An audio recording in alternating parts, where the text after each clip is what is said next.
Hola a todos, bienvenidos a Cortocircuito, un espacio donde hablaremos sobre la terapia ocupacional como nunca antes. Mi nombre es Agostina y mi compañera se llama Abril. En este episodio tenemos el honor de presentar a un invitado especial, Arturo Cosme, que nos hablará sobre la terapia ocupacional en el ámbito criminalístico. Hola Arturo, ¿cómo estás? Hola, muy bien, muchas gracias por esta invitación. Gracias a vos por estar. Bueno, podés empezar contándonos sobre qué es la terapia ocupacional para vos.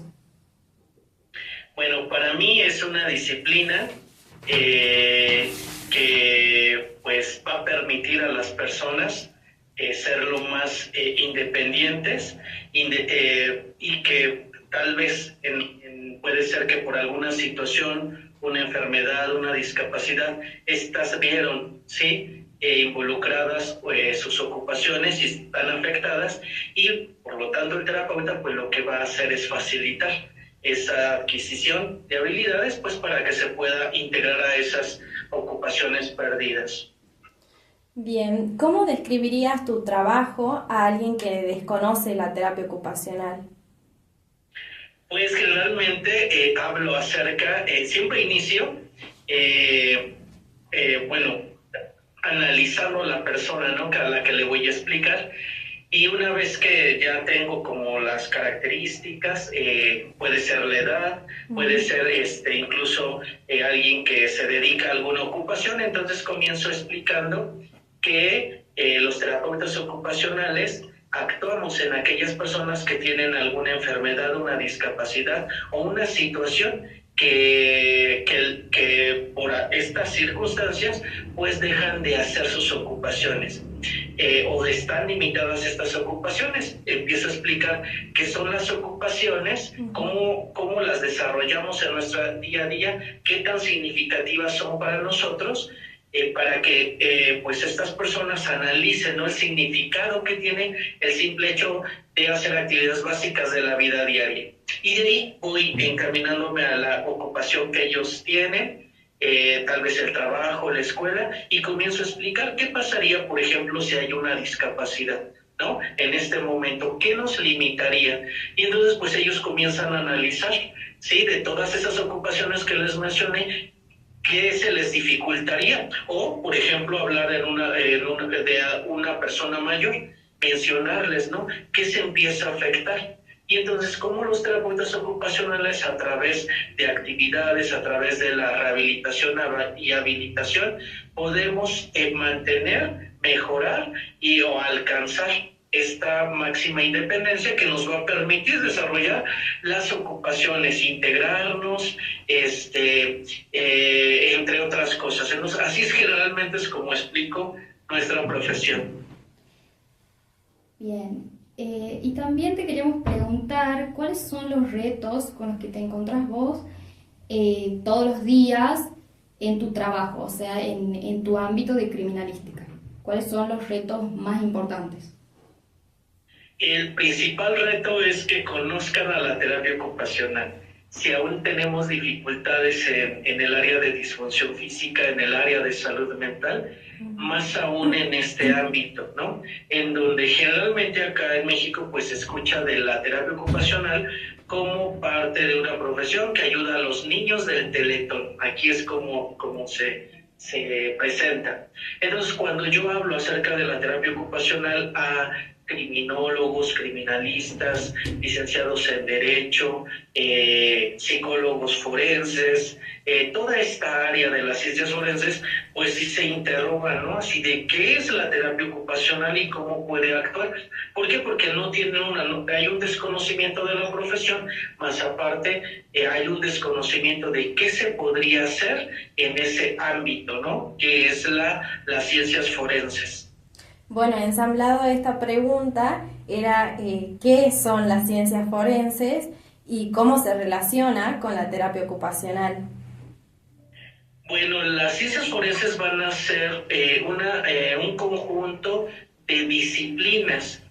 Esas disciplinas van a utilizar sus conocimientos, técnicas para una colaboración, ¿sí?, de manera científica, ¿sí? Para que en la administración de la justicia, voy a poner un ejemplo, para que quede un poco más claro. Nosotros, por ejemplo, tenemos conocemos desde las ciencias naturales, porque así se van dividiendo las ciencias, desde las ciencias naturales, por ejemplo, a la biología, que estudia a los seres vivos. De ahí tenemos, por ejemplo, la entomología, que estudia los insectos. Entonces, el entomólogo que aplica su conocimiento al ámbito forense, ¿qué es lo que va a hacer? Él acude a una escena de un crimen, ve a la persona pues incluso en estado de descomposición, y él evalúa a los insectos que hay dentro del cadáver, que identifica si, por ejemplo, hay larvas, hay pupas, hay moscas, hay escarabajos. Entonces, el conocimiento que él tiene acerca de los insectos y el desarrollo de larva hasta que se convierte en mosca, puede él decir, bueno, esta persona tiene tanto tiempo de fallecido. Entonces, él aplica su conocimiento, ¿sí?, para resolver alguna situación. Entonces, la terapia ocupacional, sí, es un ámbito de actuación de la terapia ocupacional relativa a la recolección, al análisis o a la presentación de evidencia relacionada al desempeño ocupacional con un propósito judicial. ¿Qué es lo que hacemos? Aplicamos el conocimiento que tenemos acerca del desempeño ocupacional para resolver cuestionamientos que tienen que ver con la justicia y que tienen que ver con el desempeño ocupacional del sujeto, en este caso del victimario, de la víctima o una persona que está en un proceso judicial. Ya mencionaba incluso un testigo. Entonces nosotros analizamos, sí, por ejemplo, del victimario, los roles ocupacionales, a qué se dedica, entre otras cosas. En las víctimas, ¿quién fue esta víctima? ¿Sí? ¿Quién fue? Hacemos una historia de vida ocupacional para determinar si ciertas características personales ocupacionales condicionaron a que fuese víctima de alguien, ¿no? Entonces hacemos aunque la persona ya no está, porque una vez me interrogaron en España, ¿cómo es que nosotros podemos trabajar con personas que ya no existen? Entonces yo les mencionaba, finalmente hay una historia, y esta persona, pues tenemos desde la criminalística indagar si hay un hecho delictivo. Y entonces, ¿qué hace un terapeuta ocupacional? Ofrece, ¿sí?, el análisis del desempeño ocupacional de una persona, la historia de vida de esta persona, y que tal vez los roles ocupacionales que tenía, era estudiante, trabajador, tenía pareja, y esta pareja, cómo eran esas relaciones, cuáles eran las rutinas diarias de esta persona. ¿Por qué? Porque esto nos ayuda, por ejemplo, incluso ya colaborar con los criminalistas y empezar a identificar, por ejemplo, cámaras de circuito cerrado, cámaras de vigilancia, por esas rutas que hacía la persona.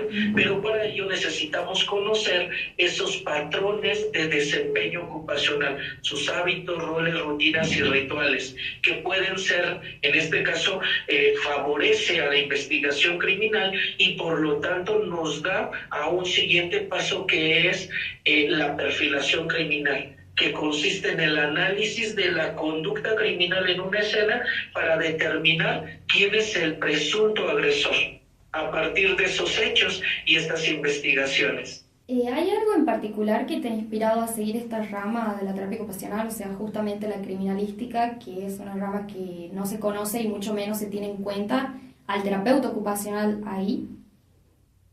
Pues mira, fue como una coincidencia, porque pues yo trabajaba con atención a niños con discapacidad, y me certifiqué en integración sensorial. Entonces había de repente una problemática.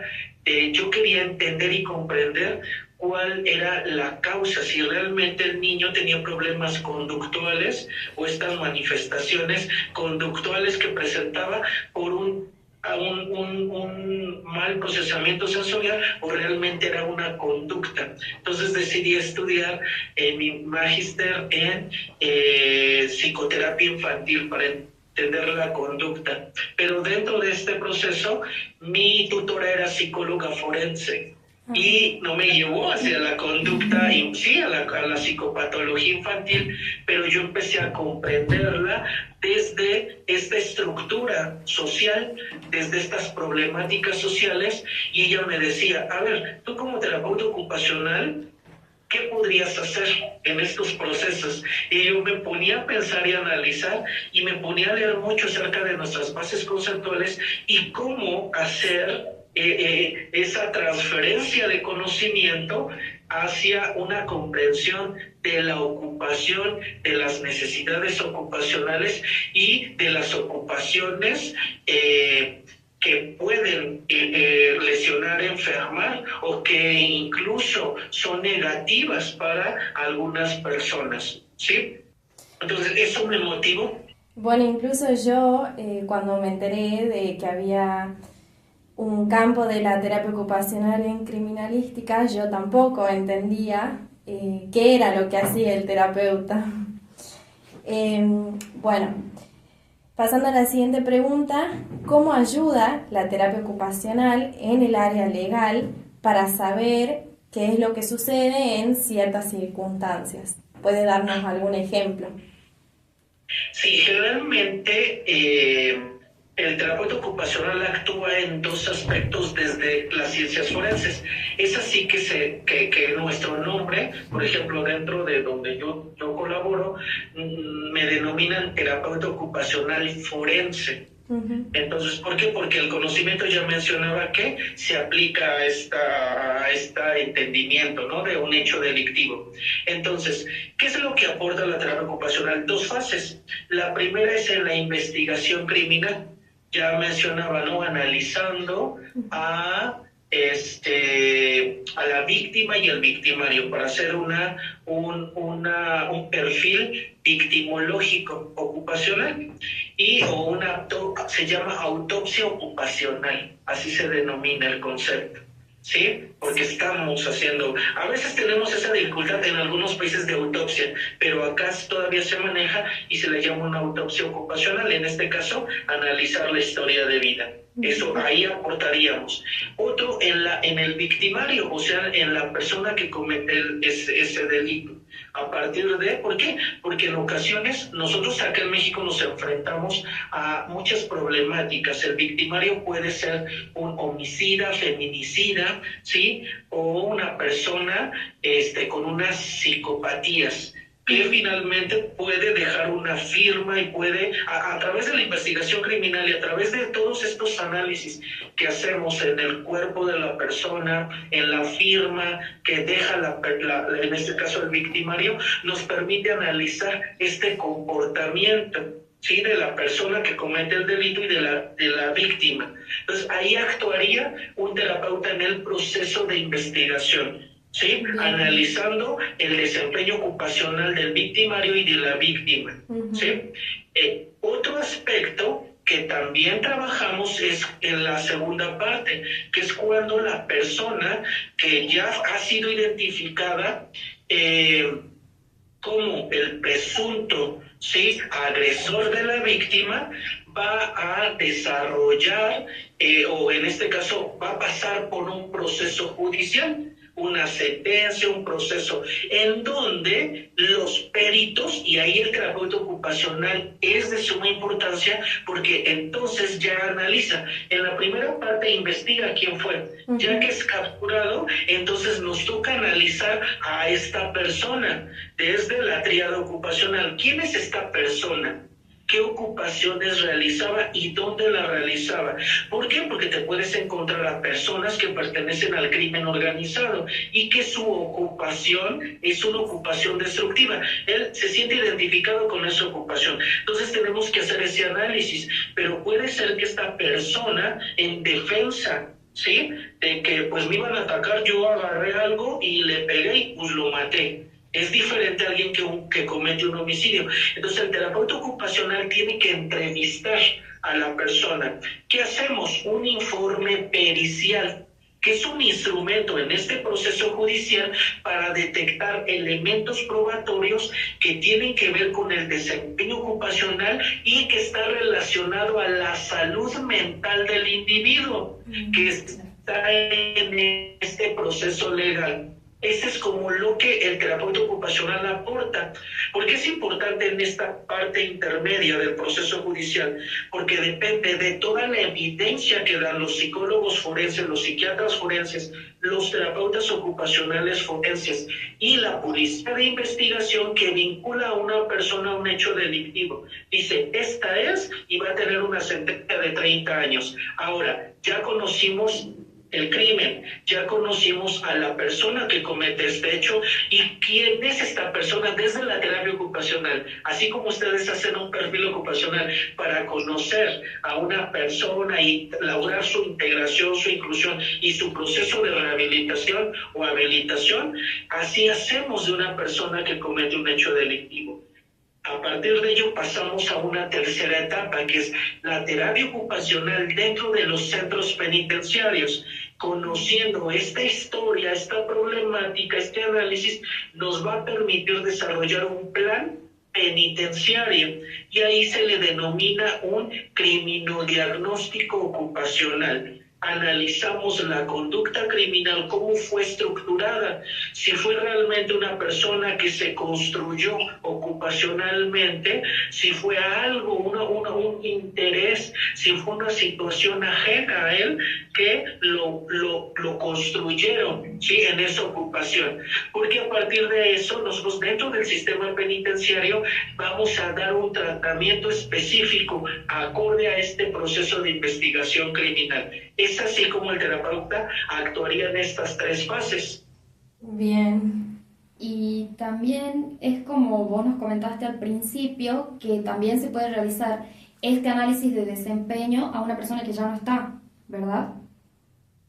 Sí, se le llama, como les comento, autopsia. Te digo, algunos países ya no lo llaman así, pero la autopsia se utiliza en psicología para entender incluso cuando una persona, por ejemplo, comete un suicidio. Es para analizar qué pasó con esta persona. Y entonces, en el caso de nosotros, una autopsia ocupacional, tenemos que retroceder para hacer una historia. Hacemos una línea del tiempo, ¿sí? Empezamos a revisar, para hacer un estudio, o este estudio desde la victimología, tenemos que hacer una cierta investigación. En este caso, la residencia, factores personales. En lugar de residencia se hace una visita, ¿sí?, al lugar, si están movidos algunos objetos, si hay objetos que lo relacionen con algún hecho, con una conducta sexual. Hacemos una evaluación.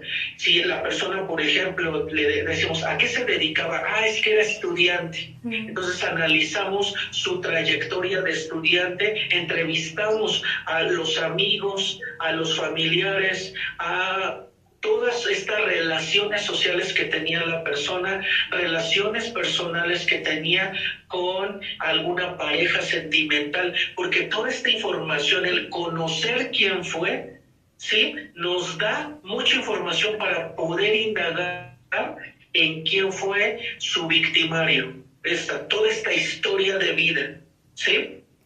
Es decir, cumple un papel muy importante en cuanto a la investigación el terapeuta ocupacional. Así es, colaboramos como les comento, el psicólogo pues da su informe, el trabajador social, los peritos, sí, en este caso de la policía de investigación, pero también en ocasiones, por ejemplo, solicitan de otros profesionales en este caso, para hacer esas evaluaciones, esos peritajes de manera particular. A nuestro grupo generalmente está liderado por un médico legista, y de ahí está trabajo social forense, psicología forense, terapia ocupacional forense y todo el grupo de las ciencias forenses, que de repente pues a veces se encuentra dentro de la escena del crimen alguna sustancia y se va a química forense, ¿no? Porque tal vez sea una sustancia lo que condicionó el que la persona perdiera la vida. Pero es necesario hacer todo un análisis y nosotros damos otro punto de vista diferente a estas historias. Sí, ¿y cómo se realizaría un peritaje correcto desde terapia ocupacional? ¿Sería ensamblando, digamos, un equipo interdisciplinario, como nos comentabas recién? Sí, nosotros hacemos la investigación, generalmente no va uno solo, claro es, por la situación. Hay crímenes que son de alto impacto, entonces no puede ir uno solo, pero por ejemplo, el criminalista acude a la escena del crimen, nos da la información y nos dice, es, no sé, Pedro tal, o es Juana tal, ¿no? Su apellido. Entonces nosotros vemos la dirección, empezamos a hacer la entrevista, ¿sí? No, o sea, sí acudimos y vemos la fotografía, acudimos incluso a ver la escena, pero a ellos les toca analizar, ellos son específicos, pero al terapeuta con otro equipo nos toca hacer las entrevistas.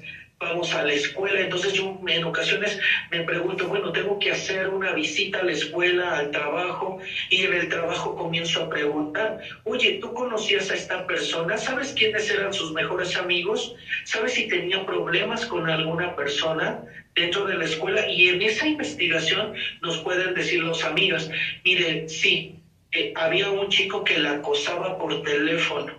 Entonces, esa información es muy valiosa, pero esto es un equipo multidisciplinario.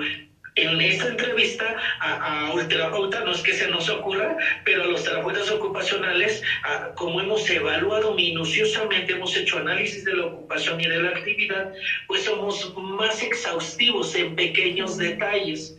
Estos pequeños detalles ayudan muchísimo a este proceso de investigación.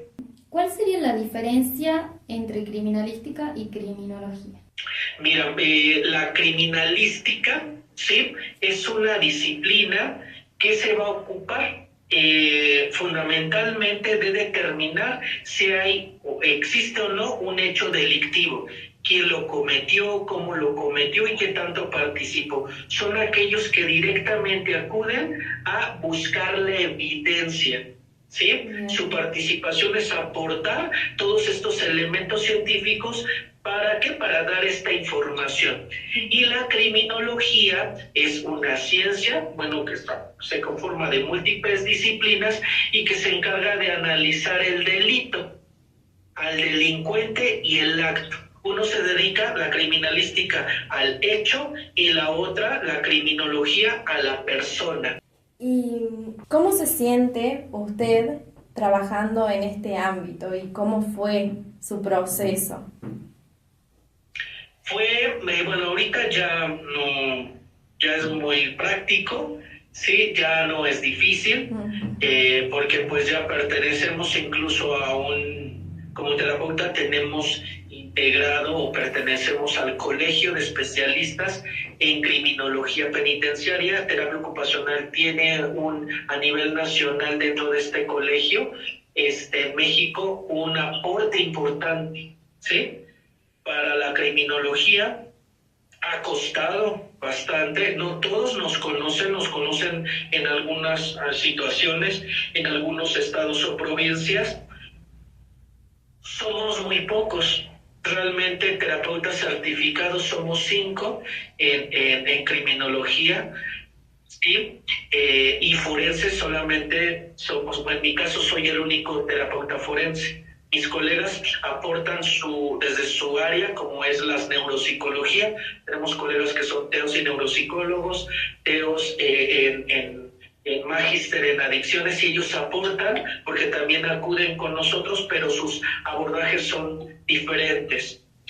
y todos los demás nos dedicamos a este análisis de personas privadas de la libertad. En mi caso, soy el único que participa en la primera fase de la investigación criminal. Entonces, es un proceso que sí costó muchísimo, porque cuando yo empecé a acudir a cursos, congresos, en mis posgrados, siempre me preguntaban, ¿y aquí quién está? Una vez acudí a un congreso de criminología de alto impacto, terrorismo y narcotráfico, y estaba lleno el auditorio de militares y policía, y había una psicóloga forense y una trabajadora social forense. Y así como, ¿y quiénes son? Y pues ya levantaban la mano, y yo en medio del auditorio decían, ¿y qué? ¿Y quién más existe? ¿Hay otra profesión? Y pues yo levanté la mano. Y yo digo, yo, terapeuta ocupacional. Y ya se imaginan a los policías, a todos. ¿Y qué es eso? Entonces, ahí me tocó explicar ante un auditorio de más de 2,000 personas qué era la terapia ocupacional, sí, cómo aportaba esto que les conté de todas esas fases. Lógico que lo expliqué con una terminología que ellos comprenden. ¿Sí? Claro. Hablando desde el derecho, desde la criminología, la criminalística, hablando de todos desde ese punto de vista, pues me comprendieron perfectamente, ¿sí? Y dijeron, bueno, muchos se impresionaron, dijeron, es que no sabíamos que existía esta profesión, y menos que su conocimiento lo aplicara a las ciencias forenses. Actualmente pues ya me conocen en muchas áreas, tengo muchos colegas forenses, y entonces pues ya no es tan difícil. Es muy bueno porque acá pasa también de que es una profesión que no es muy conocida, y a veces hasta nosotras como estudiantes contamos lo que estudiamos y nos preguntan, ¿y qué es eso? ¿Qué hace el terapeuta ocupacional?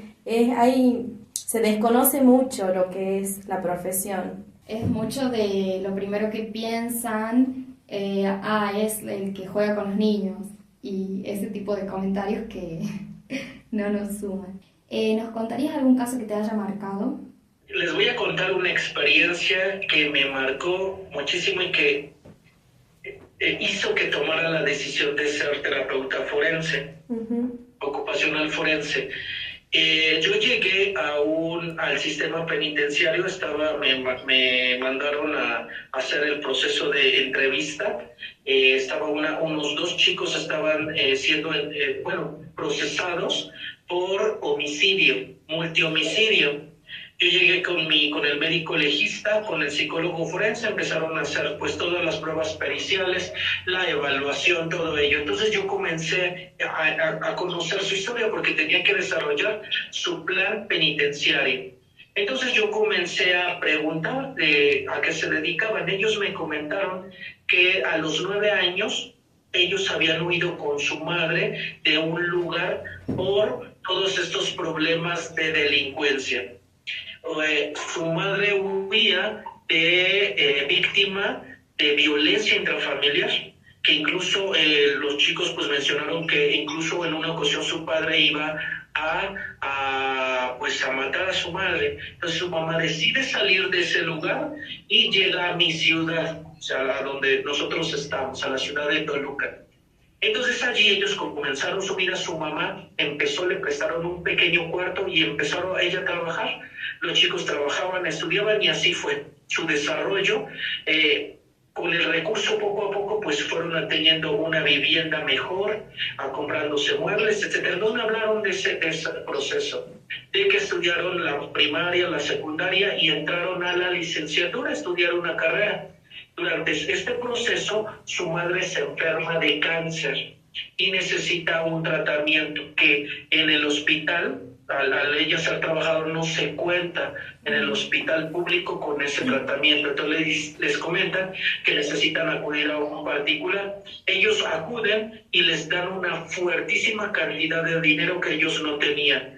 Comenzaron a conseguir con colegas, todos se me cuentan esa historia, y es muy impactante porque ellos pues dejan de estudiar, pero en este proceso de conseguir dinero les comentan a la persona que hay un grupo de personas que prestan dinero a cambio de hacer algo. Ellos en la desesperación acuden a ese lugar y les dicen, les vamos a prestar todo lo que les hace falta, siempre y cuando cometan el homicidio de 2 personas. Entonces ellos acuden, inexpertos, acuden, empiezan a visitar durante una semana a las personas que le iban a cometer el homicidio en una situación sentimental, por algo así, acuden y a la semana de que les dan el recurso, que les iban a dar el recurso, cometen el homicidio.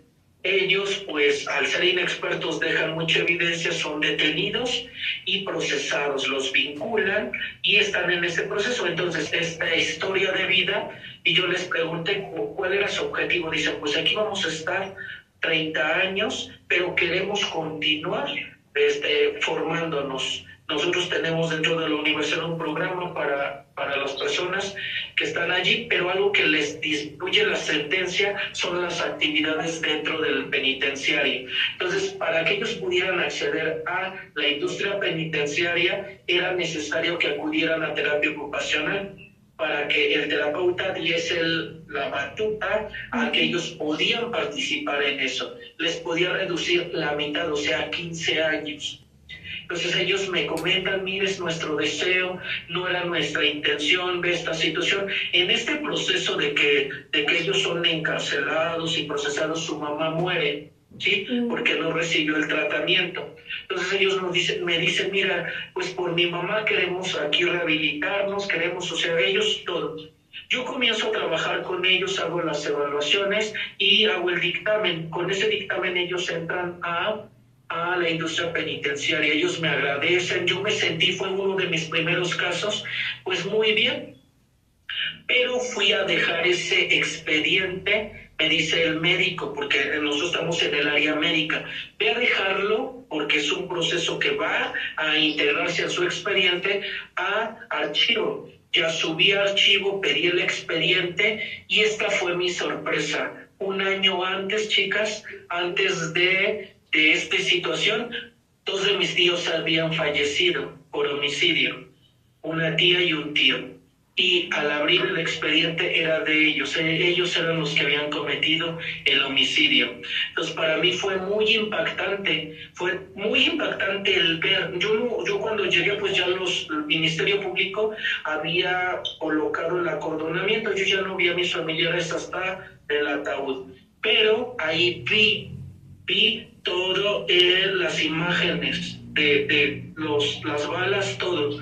Y esto cambió mi percepción. Dije, mira, no justifico a nadie que cometa un hecho delictivo, pero confío en la terapia ocupacional y en lo que puede hacer. Entonces dije, si en estos chicos se logró muchísimas cosas, ¿cuánto más podemos hacer para muchas personas que lo necesitan? Y esa fue una decisión muy fuerte que tuve que tomar para decidir si me quedaba en el ámbito forense o no. Ese fue el caso más impactante, que no pensaba que iba a estar relacionado con mi familiar o así. Es un caso muy, muy fuerte el que nos está contando. Sí, muy fuerte, y también creo que demuestra un poco la importancia del contexto para la persona y cómo la terapia ocupacional debe trabajar con absolutamente todos los contextos. Así es, el conocer, yo cuando platico con mis pacientes, incluso me acompañan mis alumnos a conocer pues las intervenciones, conocer la historia de vida. Yo es algo que les digo, una persona que va a trabajar en este proceso, uno debe de quitarse los prejuicios, porque me ha pasado. Sí, yo de repente cuando doy mis exposiciones pongo realmente los casos y son tan impactantes de los homicidios, de todo lo que pasa, y para muchas personas es tan fuerte que dicen no, que estén en la cárcel, que los maten, que esto, pero ahí tienes que ser neutral. Porque también son personas. no justificamos el hecho, por eso van a ser procesadas y por eso ayudamos al proceso de justicia, para que se haga justicia, pero es nuestra labor como terapeutas ocupacionales identificar estas situaciones contextuales que orillaron a una persona a cometer cierto hecho. Porque depende de conocer desde la criminología y la criminalística este hecho delictivo, nos va a ayudar a desarrollar un plan penitenciario adecuado, no solamente basado en actividades para tal vez distraer, entretener un poco, sino que tengan significado hacia las personas. Pero es necesario conocer esta historia de vida y es lo que aporta la terapia ocupacional como disciplina humanística a estas áreas. ¿También usted cree que es muy importante en esta área la objetividad? Demasiado, porque no es que tú sentencies, tú haces un análisis objetivo, ¿sí? Partimos de la deducción en investigaciones deductivas, inductivas, de lo macro a lo micro, y das todo lo que más puedes en este proceso, porque juntando todo lo de las ciencias forenses, todo lo de estas áreas, se puede llegar a una resolución. El juez es el que va a determinar, ¿sí? Pero para ello se necesitan excelentes análisis objetivos. Todo tiene que ser así. Me imagino que debe haber sido muy difícil mantener la objetividad en ese caso que nos contó. Sí, bueno, ya después, porque ya había integrado a los chicos, conocí, pues yo ya ahí concluí mi intervención, pero pues sí, yo tuve que ser el objetivo. Realmente yo les puedo decir que no sé, hasta la fecha no sé qué hubiese sido si hubiese conocido el caso antes, claro. ¿sí? Antes de que este proceso, porque para muchos incluso uno dice no. Sí, me ha tocado hacer, dentro de la universidad tuvimos el caso de un homicidio de uno de nuestros alumnos de terapia ocupacional y me tocó hacer toda la investigación dentro de la escuela. Para cuando llegó la policía de investigación, yo ya había entregado un expediente. Entonces sí es fuerte en ocasiones cosas que nos llegan a tocar como forenses. Bien, y para finalizar, si puede comentarnos uno en su experiencia, alguno de los momentos que le produzca más orgullo. Mira, es otro caso de un chico, es necesario conocer la historia. Este chico tenía 14 años cuando yo acudí a su entrevista. Él comencé a conocer acerca de él y él recuerda que a los 4 años él vivía con su madre se dedicaba a la prostitución, pero él recuerda que incluso que él veía a su madre teniendo relaciones sexuales con sus clientes. Él estaba en su cuna, pero recuerda que cuando cumplió 5 años llegó una persona, un señor, y llevaba 2 botellas de licor. Se las entregó a su madre y su madre se salió y lo dejó dentro. Esta persona abusó de él y a partir de ese momento, los 5, 6, 7 años, su madre lo empezó a vender. Este chico recuerda que por la mismo trauma que estaba sufriendo, sufría de incontinencia. Y pues su madre no lo procuraba, entonces pues no iba a la escuela. Su abuela se empezó a preocupar, no vivía cerca de allí y lo inscribió a la escuela. Él acudía a la escuela, pero dentro de la escuela, por esa incontinencia, porque no tenía uniformes, porque no tenía nadie que se preocupara por él, él estaba sucio, olía feo. Y entonces el primer vínculo fuera de casa, y eso es importante, que el ser humano tiene en los roles escolares, ¿sí? El rol de ser estudiante, de tener amigos fuera de casa. Entonces él vio negativa la escuela porque no lo querían. Incluso él recuerda que una maestra le dijo: ¿para qué vienes? Así de sucio, mugroso, nadie te va a querer y tú no vas a ser nadie en la vida. Entonces eso le impactó mucho y entonces dijo: no, no sirvo para el estudio, cuando es un rol y que es un derecho, sí, es un derecho a la educación. Entonces, él no se vio involucrado, él siguió creciendo, él empezó a andar en las calles, ya estaba más grande, y se veía a chicos que tenían una bandita. Él se integró con ellos lo adoptaron, le empezaban a dar de comer, y algo importante que él tenía era que lo empezaron, él tenía 9 años, a asignar a cuidar a los niños más pequeños. Él tenía ese rol de cuidar a los niños más pequeños que estaban en situación de calle. Él le dijeron, para poder comer necesitamos robar. Él comenzó a robar para darle de comer a los niños. Él dice que tenía 2 niños de 3 años, de 4 y de 5 años. Él se sintió papá de ellos porque él sufrió una situación a esa edad. Claro. Y entonces él robaba para eso. Pero cuando cumplió 12 años, empezó a robar más porque le empezaron a gustar las chicas saliendo del colegio. Entonces robaba más para vestirse mejor, para coquetear. Él tuvo y me comenta que su primera relación fue a los 12 años. Y cuando tuvo esa relación decía que no se sentía satisfecho. Entonces comenzó a tener fantasías. Una de sus fantasías es que sus novias se vistieran de rojo y se ataran una coletita. Entonces yo le decía el por qué, y él me dijo, mira, es que cuando yo tenía una relación sexual y veía así, tenía que ahorcar a mis novias. Yo las ahorcaba porque ahí veía a mi madre. Y entonces yo cuando las ahorcaba pedía que se vistieran de rojo porque mi madre se vestía así.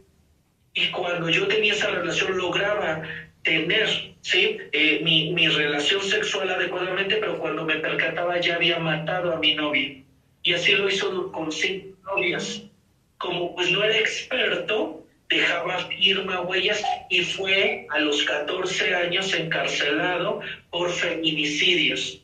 Pero esta es la historia. Cuando el terapeuta ocupacional, cuando a mí me toca tratarlo, desarrollar su programa, comenzamos a ver qué habilidades él realmente tenía. A él le encantaba dibujar, pero no se había dado cuenta.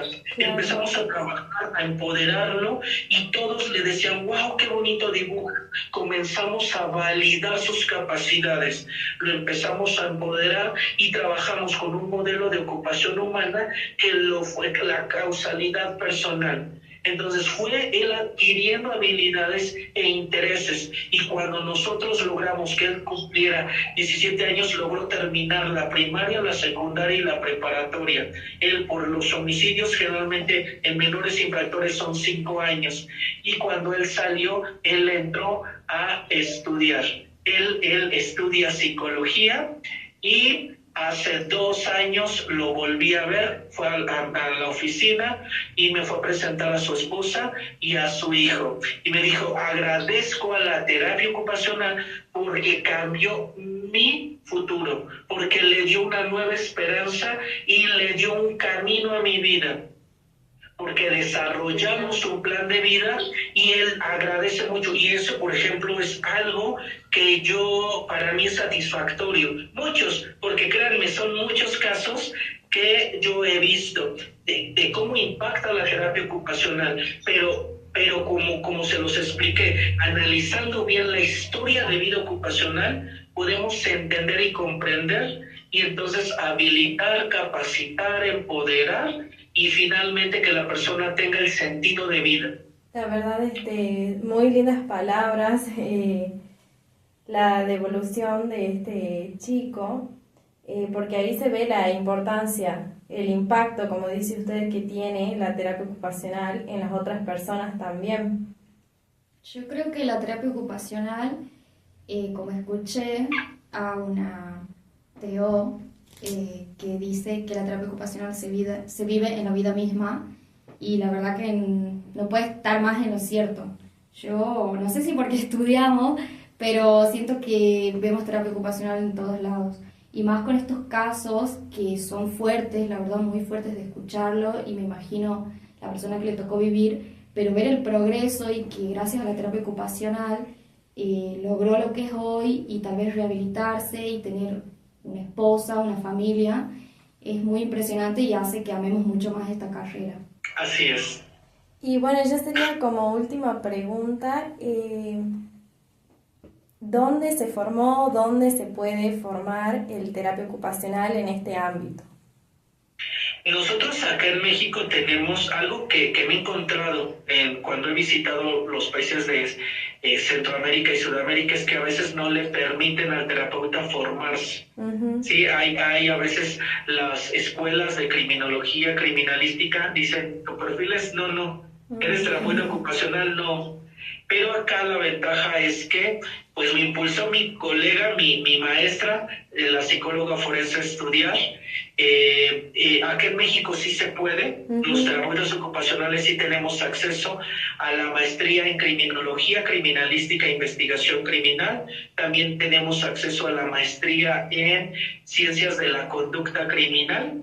Al doctorado en ciencias forenses. Nosotros, el Colegio de Criminalistas, de especialistas en criminología penitenciaria, tenemos un módulo de terapia ocupacional diplomado en criminología penitenciaria. Entonces, acá podría, igual, si alguien de la escuela les interesa, con mucho gusto podemos compartir la información. Se estudia en línea, es la ventaja, pueden estudiarlo, y una vez que obtengan el título mexicano, lo pueden validar en sus países, porque existe estas maestrías, estos posgrados en sus países. Entonces me ha pasado que policías en sus países no les dejan estudiar, estudian en México y ya que tienen título, lo validan en su país, porque sí existe en su país estos posgrados. Uh-huh.